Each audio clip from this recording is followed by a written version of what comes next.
Bismillahirrahmanirrahim. Assalamualaikum warahmatullahi wabarakatuh. Perkenalkan, nama saya Jumiati dari Stikes Mandala Walia Kendari, jurusan Farmasi kelas C3. Di sini saya akan memaparkan materi saya yang berjudul Diagnosis dan Penata Laksanaan Osteoartritis.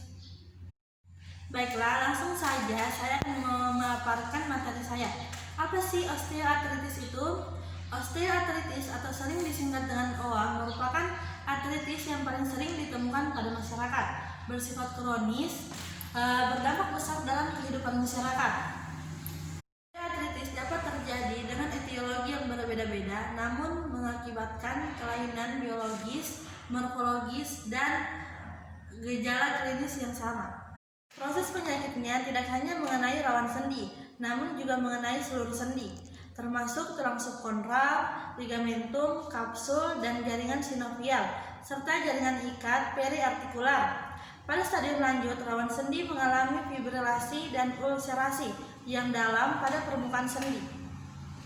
Beberapa faktor resiko OA yaitu obesitas, kelemahan otot, aktivitas fisik yang berlebihan atau kekurangan, trauma sebelumnya, penurunan fungsi proprioceptif, faktor keturunan menderita OA, dan faktor mekanik. Faktor risiko tersebut mempengaruhi progresivitas kerusakan rawan sendi dan pembentukan tulang abnormal. OA paling sering mengenai lutut, panggul, tulang belakang, dan pergelangan kaki. Kalian dapat memperhatikan gambar berikut. Ini tidak lagi dianggap penyakit degeneratif, namun usia tetap merupakan salah satu faktor penyebabnya. Maka dapat dipahami jika makin bertambahnya usia seseorang, maka makin tinggi kemungkinan orang itu dapat terkena OA. Saat ini belum ada terapi yang dapat menyembuhkan OA. Penata laksanaan terutama ditunjukkan pada pengendalian atau menghilangkan nyeri, memperbaiki gerak dan fungsi sendi, serta meningkatkan kualitas hidup. Penata laksanaannya OA panggul, lutut, dan pada tempat lain meliputi pelaksanaan secara farmakologi. OA baik secara non-farmakologi dan farmakologi yang semula hanya ditunjukkan untuk mengurangi nyeri, mempertahankan atau meningkatkan fungsi gerak sendi, mengurangi keterbatasan aktivitas fisik sehari-hari, meningkatkan kemandirian dan kualitas hidup seseorang. Saat ini dapat pula memodifikasi perjalanan penyakit, bahkan mungkin dapat mencegah terjadinya OA dengan pemberian disease modifying drugs untuk OA atau disingkat dengan DMOADS. Hasil terbaik bila dilakukan pendekatan multidisiplin dan tata laksana yang bersifat multimodal. Perlu diketahui bahwa penyebab nyeri yang terjadi bersifat multifaktorial. Nyeri dapat bersumber dari regangan serabut syaraf periosteum, hipertensi intraosteus, regangan kapsul sendi, hipertensi intraartikular, dan lain-lain.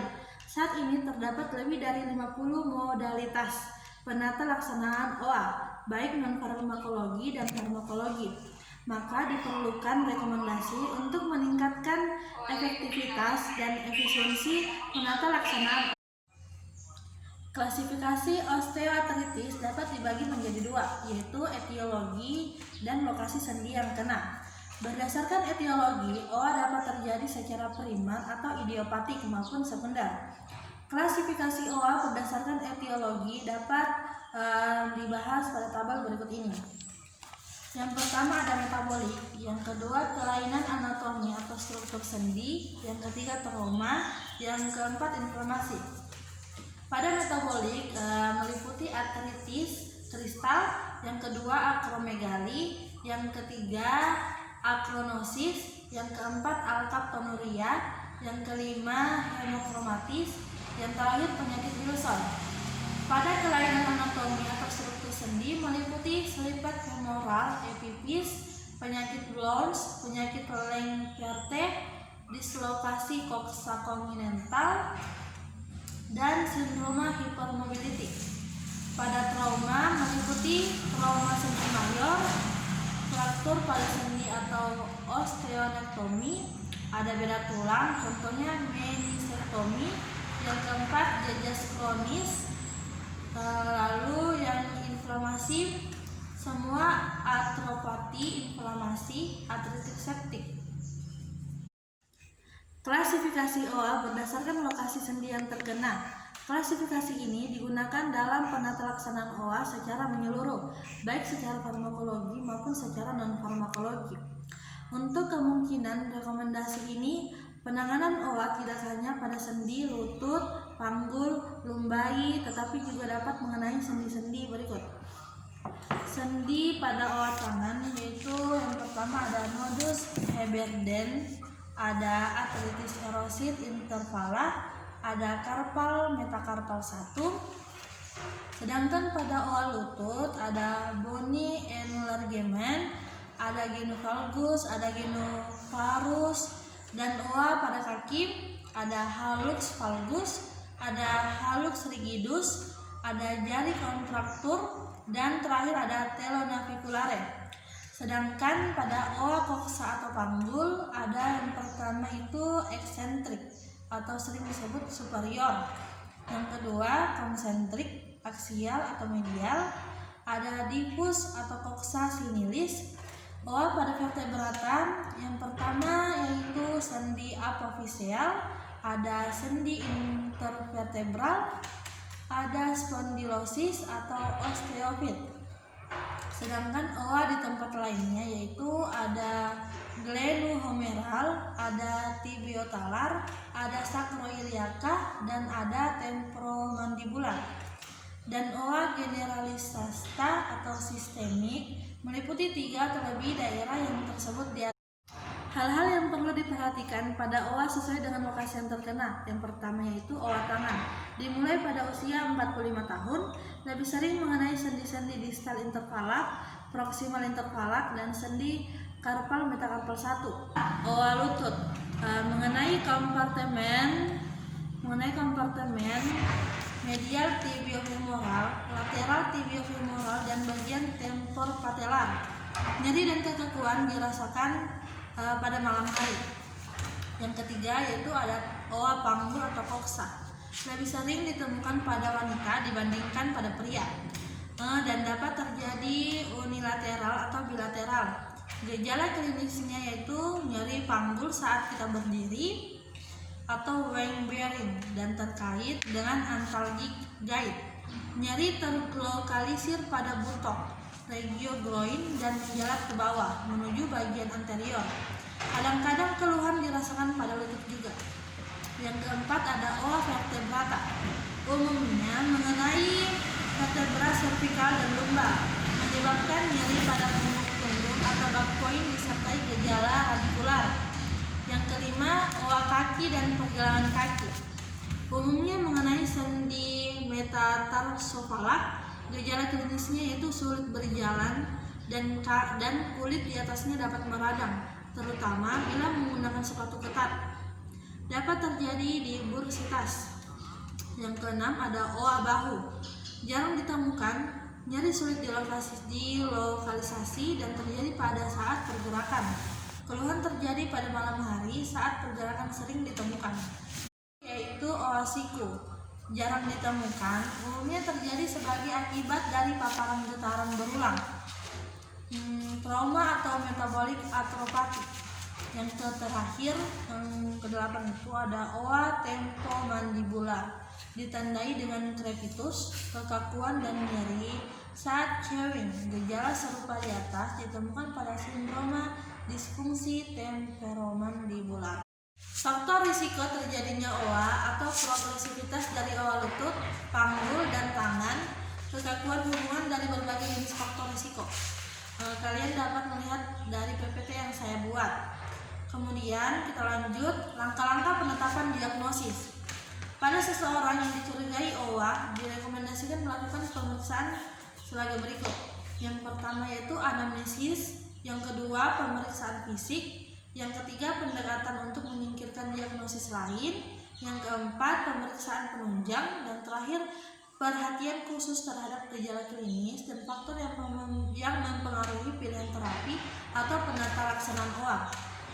Yang pertama anamnesis, meliputi nyeri yang dirasakan berangsur-angsur, tidak disertai adanya inflamasi, nyeri sendi saat beraktivitas. Faktor risikonya yaitu bertambahnya usia, turunan, obesitas, dan pernah mengalami trauma sebelumnya. Yang kedua tadi ada pemeriksaan fisik, seperti misalnya dilakukan krepitus, bagaimana gaya berjalannya, apakah pincang atau tidak, ada inabilitas sendi dan lain-lain. Yang ketiga ada pendekatan untuk menyingkirkan diagnosis lain, yaitu adanya infeksi atau adanya fraktur atau mungkin kemungkinan keganasan. Yang keempat yaitu pemeriksaan penunjang. Tidak ada pemeriksaan darah khusus untuk mendiagnosis OA. Pemeriksaan darah membantu menyingkirkan diagnosis lain dan monitor terapi. Pemeriksaan radiologi dilakukan untuk klasifikasi diagnosis untuk merujuk ke ortopedi. Yang terakhir itu ada perhatian khusus terhadap gejala klinis dan faktor yang mempengaruhi pilihan terapi atau penata laksanaan OA, yaitu disingkirkan dulu diagnosis banding. Yang kedua faktor psikologis yang mempengaruhinya, dan kalian lebih lengkapnya kalian dapat membaca pada PPT. Selanjutnya kita lanjut pada penyulit osteoartritis. Pada dasarnya penyulit yang timbul tergantung dari sendi mana yang mengalami OA serta kelainan, lokasi dan arah kelainan tersebut. Penyulit tersebut dapat diakibatkan berbagai patologi. Beberapa diantaranya adalah efusi sinovial, ada osteofit, dan degenerasi jaringan sekitar sendi. Penyulit yang perlu diperhatikan pada OA yaitu yang pertama ada malalignment yang meliputi yang pertama instabilitas segmental, ada spondylolistesis, ada spondylolisis, ada kyphosis senilis. Yang kedua pada intervertebral disc displacement. Yang pertama ada annular bulge, yang kedua prolapsus discus, yang ketiga ekstruksi diskus, yang keempat sekwestrasi diskus. Yang terakhir itu klasifikasi diskus invertebralis, stenosis kanalis spinalis, lebih sering pada daerah lumbal dan servikal. Gejala dan tanda yang timbul pada umumnya karena neuropati kompresi. Sedangkan penata laksanaan OA itu strategi penata laksanaannya pada pasien dan pilihan jenis pengobatan ditentukan oleh letak sendi yang mengalami OA sesuai dengan karakteristik masing-masing serta kebutuhannya. Oleh karena itu dibutuhkan penilaian yang cermat pada sendi dan pasiennya secara keseluruhan agar penata laksanaannya aman, sederhana, memperhatikan edukasi pasien serta melakukan pendekatan multidisiplin.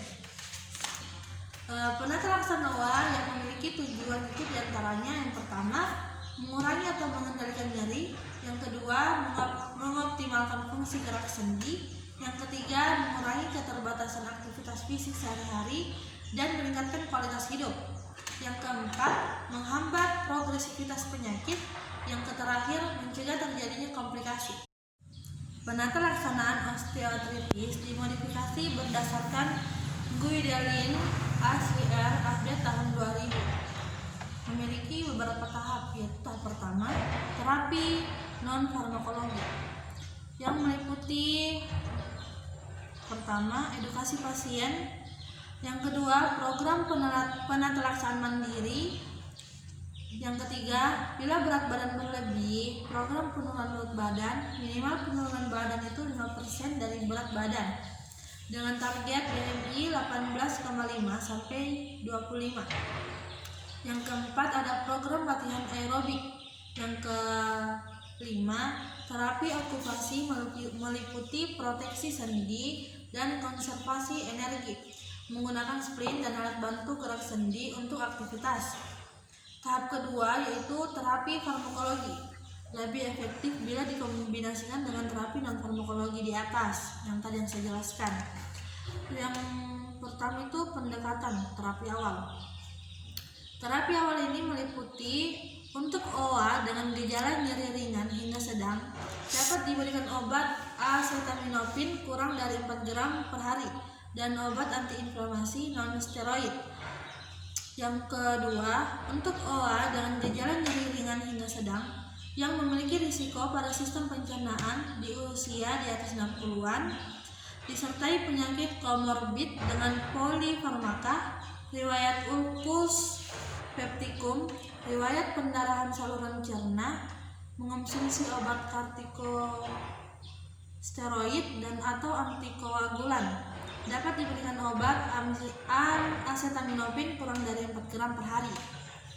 Obat antiinflamasi non-steroid topikal dan juga obat antiinflamasi non-steroid non-selektif dengan pemberian obat pelindung gasta.